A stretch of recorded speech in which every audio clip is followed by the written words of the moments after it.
Blanche-Neige. Il était une fois, par un jour d'hiver, une reine qui causait derrière sa fenêtre. Dehors, il faisait très froid. L'hiver était glacial cette année-là. Mais la reine adorait cette saison. Et elle ouvrit la fenêtre pour voir les flocons qui voltigeaient dans l'air léger. Et là, elle se piqua le bout du doigt avec son aiguille. Le sang se répandit sur le rebord de la fenêtre et tomba dans la neige. Et là, cela forma comme une petite fleur rouge. La reine trouva cela très joli. Et elle se dit « Oh, oui, j'aimerais tant avoir une petite fille avec la peau blanche comme la neige, les lèvres rouges et les joues rouges comme le sang, et les cheveux noirs, noirs comme l'ébène. » Quelque temps après, la reine mit au monde une petite fille magnifique, qui avait la peau blanche comme la neige, les lèvres et les joues rouges comme le sang, et des cheveux noirs, noirs comme l'ébène. Elle la surnomma donc Blanche-Neige. Mais malheureusement, la reine tomba malade et mourut. Le roi se remaria quelque temps après avec une femme d'une grande beauté. Mais elle était orgueilleuse et cruelle. Elle possédait un miroir magique et chaque matin en se levant, elle le regardait et lui posait sans cesse la même question. « Miroir, oh mon miroir, suis-je toujours la plus belle femme du royaume ?»« Oui, ma reine, tu es toujours la plus belle femme du royaume. » Et la reine ainsi commençait sa journée de bonne humeur. Mais Blanche-Neige grandissait, et en grandissant, elle devenait de plus en plus belle. Et un matin, la reine interrogea son miroir, comme chaque matin. « Miroir, ô mon beau miroir, suis-je toujours la plus belle du royaume ?» Oui, ma reine, tu es toujours la plus belle, mais Blanche-Neige, qui vit près de toi, devient de plus en plus belle, elle aussi. La reine fut vraiment furieuse d'entendre de tels propos. Alors, elle se mit à haïr cette jeune femme.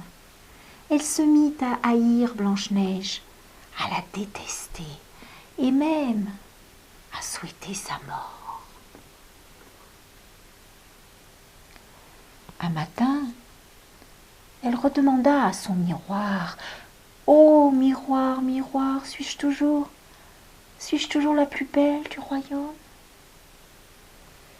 « Oui, ma reine, tu es très belle, mais Blanche-Neige, qui vit près de toi, est 1000 fois plus belle que toi. » Alors là, la reine devint furieuse. Comment quelqu'un pouvait être plus belle qu'elle? Ce n'était pas possible.